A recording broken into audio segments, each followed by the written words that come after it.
Hi friends! Today I'm making hot cross buns. Easter is this weekend and I love making hot cross buns every year for my friends and family. And these are my tried and true hot cross buns. Even people who don't care for hot cross buns tend to love these. They're a little time consuming, but I'm going to take you through the steps and they're actually really easy. So the first thing you want to do is proof your yeast. I am doubling this recipe and I will have the measurements for a single recipe that yields about 18 buns, and then also the measurements if you want to double it. So it does make quite a bit if you double it, but again, I like to give these away, so I need to make more. So I have 1 cup of warm water in this bowl, and you don't want it to be too hot because it will kill the yeast. And the yeast I'm using is Red Star yeast, and I get this from Costco. It comes in a big bag, and I just put it in my canning jar, and I am going to put in 4 teaspoons. So 2 1/4 teaspoons equals 1 package. I am not putting in that extra 1/2 teaspoon because I find I don't need it. I find this yeast works really good. And I've also put in 2 teaspoons of sugar. I meant to do that before the yeast. I put the sugar in the water and stir it to dissolve it. And yeah, I jumped the gun, put the yeast in first, but that's fine. It'll work. So I'm just stirring it, and I'm gonna let this sit about 10 minutes, and then we will be ready to move on to the next step. Okay, it has been 10 minutes and you can see how that yeast has proofed. So it is beautiful, it is ready. So I'm gonna set that aside. Okay, so now in my bowl, I have a great big bowl. I have 1/2 cup of butter and 1/2 cup of sugar, and I'm gonna cream that.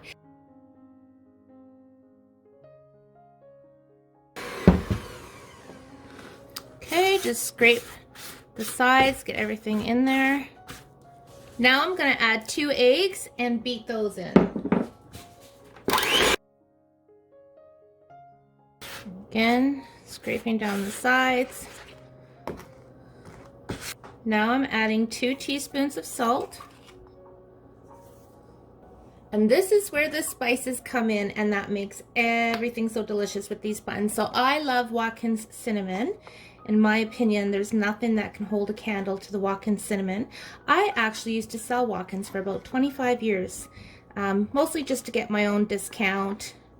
Friends and family would order, but their vanilla, their pepper, their cinnamon, their extracts, to me nothing compares. So there's 4 teaspoons of cinnamon, and again, remember, I'm doing a double batch. Now I'm bringing in some cardamom. This is one of my very favorite spices, and up until a couple of years ago I'd never used it, and then I discovered these beautiful delicious Swedish rolls, kind of like a cinnamon bun, but oh my gosh, this spice, oh my goodness. This spice makes me completely happy. I just love it. So I've got a teaspoon in there. And now I'm gonna take some ground cloves. And I only want a little bit. I'm just gonna, whoops. Let's see, that should be good. You don't wanna put too many cloves in because they can be really overpowering. Now my nutmeg. This is just no name nutmeg because I was in a pinch, and I'm just going to put a teaspoon of that.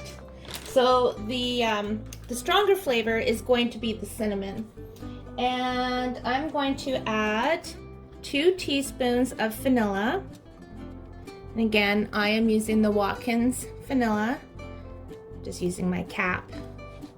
Do you guys do that at home? Here's one of my secret ingredients for these hot cross buns.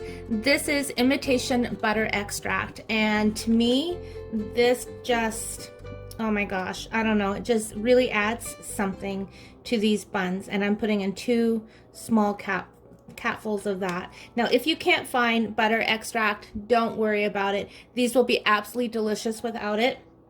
A lot of hot cross buns don't even call for the vanilla, but I really find that the extracts make a really big difference. But again, if you don't have butter extract, no worries, it'll still be delicious. So I'm gonna mix this all in. It smells so good in here already. All right, Now I'm adding 1.5 cups of milk. Now I put this in the microwave for a minute because you do want the milk to be warm. Always like to scrape the sides with my spatula. Make sure I get everything incorporated. And now I'm adding the first amount of flour. This is 2 cups of flour.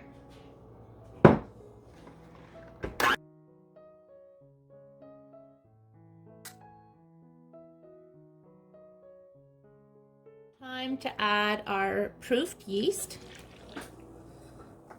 Scrape out all the bits that are in the bowl.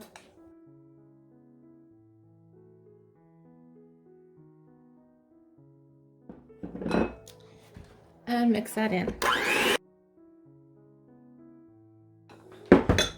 When you're adding your liquids, you want to make sure you're beating it on low. Otherwise, you're going to have a heck of a mess all over yourself and all over the kitchen. Now it's time to add some lemon and orange zest peel. I find this is a game changer for these buns. I would not skip this step. Not everybody likes candied peel or the currants or raisins in their hot cross buns. So yesterday I made another double batch of these buns, again, because I take them to my neighbors and our family, and I like to have sometimes some buns with the candied peel and currants and some buns without. So the ones I made yesterday only had the lemon and orange zest in them, and they're absolutely delicious without the candied peel and currants, but I personally prefer it with the candied peel and the currants. They're good without as well though, but I would definitely make sure you add some orange and lemon zest. Really gives it that Eastery spring delicious flavor and beautiful color as well.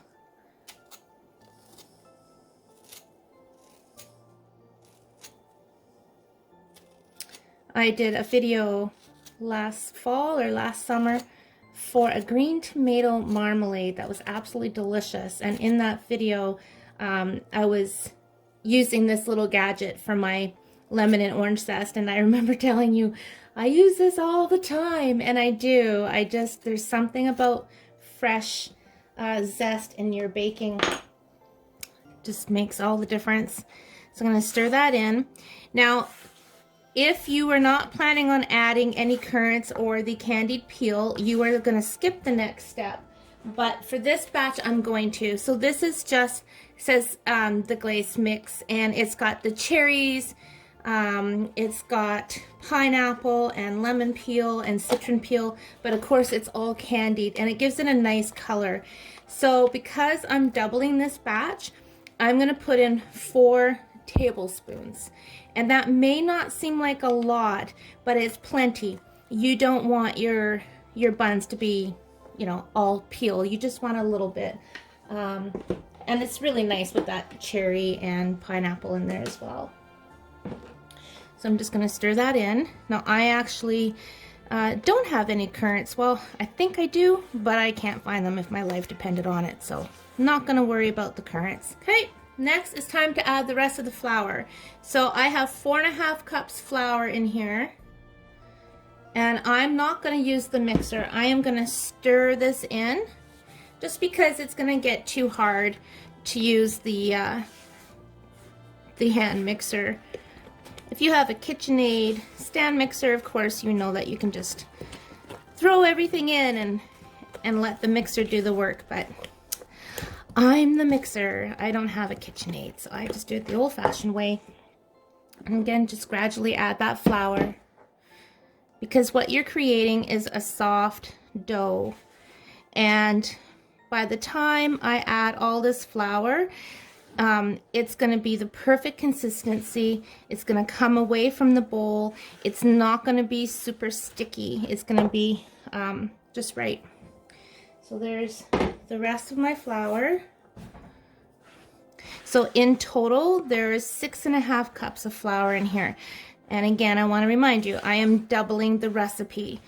If you're just making these for yourself and your family, You don't need to double, I wouldn't think, but if you plan on giving some away, then you might as well double it and make a whole bunch all at once, and then they're made.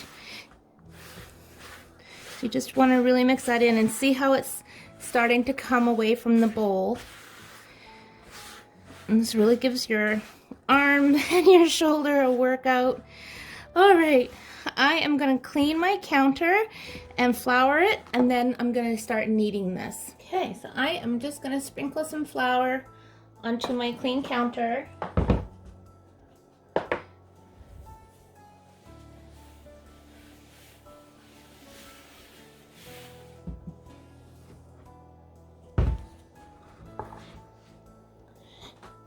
And roll out my dough.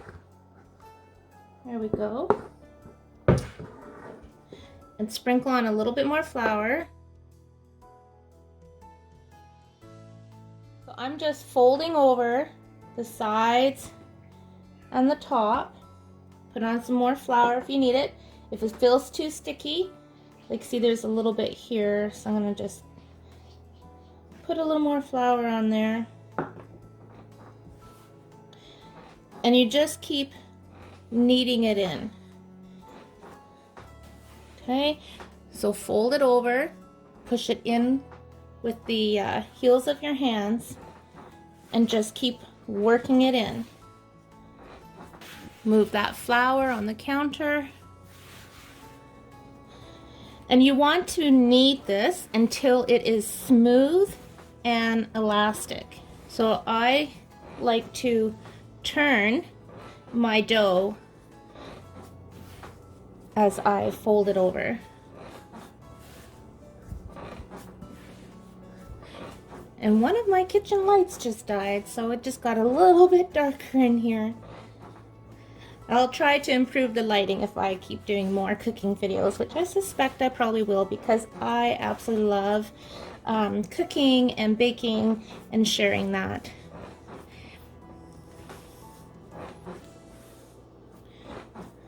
Can you see all the fruit in that dough? So if I had added any more, it just would have been too much.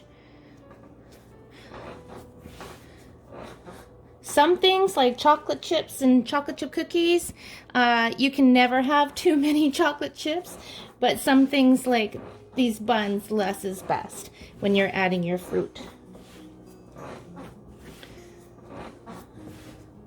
So again, turning, folding, pushing. And you don't want to add too much flour when you're doing this because it's going to make your dough heavy. And you don't want to have heavy buns in any way, shape, or form. Oh, Lordy. Alrighty. I would say that's good.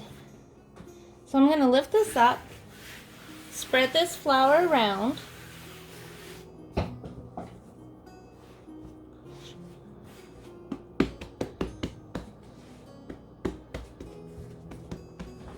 And what I'm going to do is put a clean tea towel on top and let this sit for an hour, and it is going to double in size.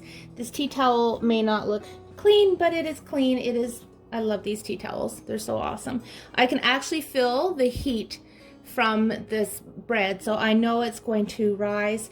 I know it's going to actually take up most of the counter, so I'm going to just slide that over. Make sure I have flour all around the counter for where it's going to spread, and put the tea towel back on top. Alrighty, gonna let that do its magic for about an hour. Okay, so it has been just over an hour, and this has actually more than doubled in size. Look at that, it is so beautiful. So now I'm gonna punch it down, and I am going to cut these into my buns. So I'm just going to use this gadget. So if I hadn't had doubled this recipe, just a regular size recipe will get about 18 rolls. I might get 3 dozen out of this. We'll see. Depends on how big or how small you make them, of course.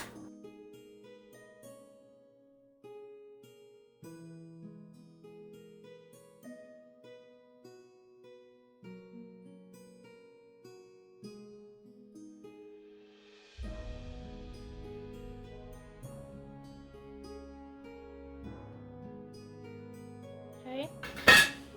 So once I have those cut, what I like to do is just push the ends, the corners, into the bottom center, kind of like that, and then I put my fingers like this, and I just literally am pushing right up the center behind it, and then squeezing together, almost making like a little dumpling, like a little pillow, and then I just kind of tuck the little ends in, and then that is the perfect size bun.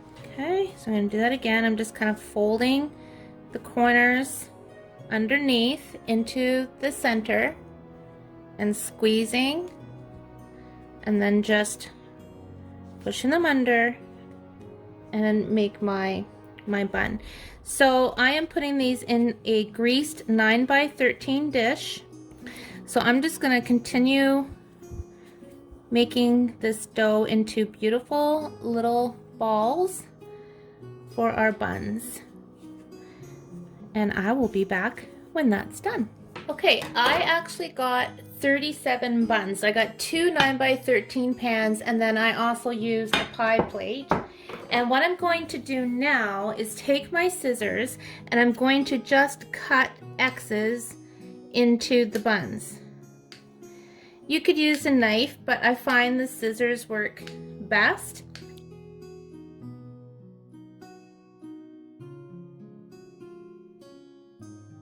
And this just kind of leaves a groove more than anything on the buns for my glaze when I put my crosses on at the end. So I just find this is the quickest, easiest way for me to add my crosses. And I'm going to finish doing that to all the buns, and then I'm going to put my tea towel back on this and let these rise again until they're double in size, which will be about an hour. Have risen beautifully. You want to bake them in a 350-degree oven for about 20 minutes. Now these ones I took out just now, and you can see how beautiful and nice and golden they are.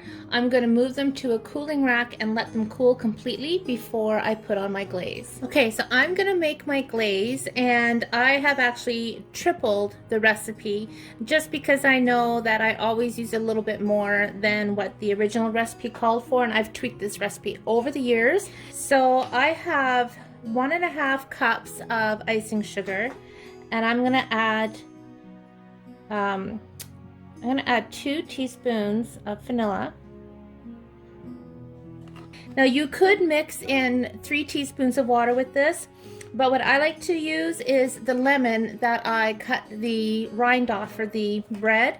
So I just find that the lemon juice gives such a nice tangy flavor to this glaze and goes beautifully with these buns. Okay, I'm going to take my juicer.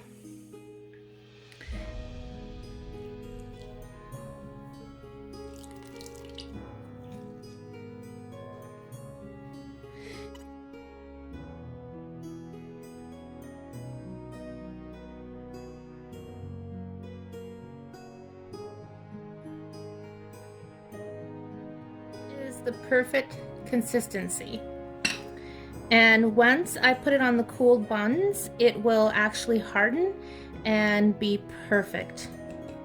So now that my buns have cooled, I'm just going to take a little bit of this glaze on a spoon, and I'm just going to go right across like so, and that glaze goes right into that groove that we cut with the scissors perfectly. Okay, so there's one, and you can see it'll start to spread out really nice. You could use a piping bag as well, I don't. I just do it like this.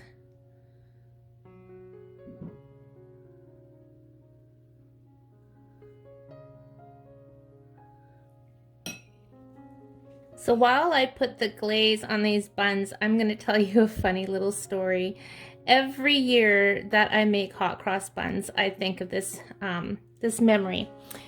Years ago, I used to work for the airlines when I lived on Vancouver Island. I absolutely loved working for the airlines, and we had part of our fleet were Shorts 360s, and these planes had twin props, and they held about 32 people. And sometimes these planes would come in, and if they were able to do a quick turnaround, they wouldn't bother turning off the propellers. They would just basically do what they needed to do. If we had any last minute passengers, we'd book them and get them boarded, but otherwise they would just do a quick turn.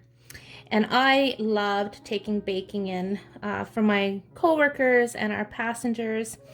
Anyhow, this one day, it was near Easter time. One of our pilots, sweet pilot, radioed in to see if I was working, and I was. So I answered the radio, told him I was there. He says, "Just wondering if you brought any baking in today." And I said, "As a matter of fact, I have brought in hot cross buns for Easter." He says, "That's it." He says, "We're shutting down. We're not going to do a quick turn. I'm going to come in and enjoy some of your treats." Well, oh my goodness, he absolutely loved the hot cross buns. Word got around to the other pilots, so every flight that came in, they made sure that they shut down and took some time to enjoy the hot cross buns, and they were gone in no time. So making these every year for the crew and co-workers and passengers became a tradition. So I think of that every year, and yeah, it's just everybody loves these. Even my guy, who has never cared for hot cross buns, loves these. Now, I did make a batch yesterday, a double batch, without the candied peel and currants, because he doesn't care for them, and we have some other family and friends that don't. So this way, when I put together my little baskets of goodies, it'll have some with the peel and some without. So there's the last one done, and I can tell from the smell in the kitchen that that last batch of hot cross buns is ready to come out of the oven. So look how light and fluffy and delicious these are. These are really nice with a little bit of butter on them and a cup of tea or a cup of coffee. They are so nice, morning, noon, or night. Okay, so the best part of making hot cross buns is eating the hot cross buns. So I'm gonna give this a try.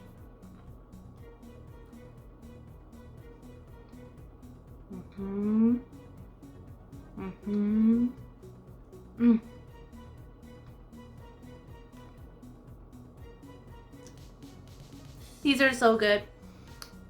Without fail, these turn out, and they make me so happy. I need to make them more than once a year. Oh my Lord.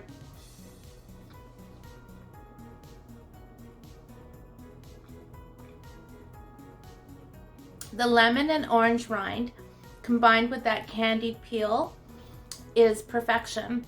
And that little bit of lemon juice and vanilla and that little bit of glaze on top as well, like, it's just the most beautiful thing ever. These are so good.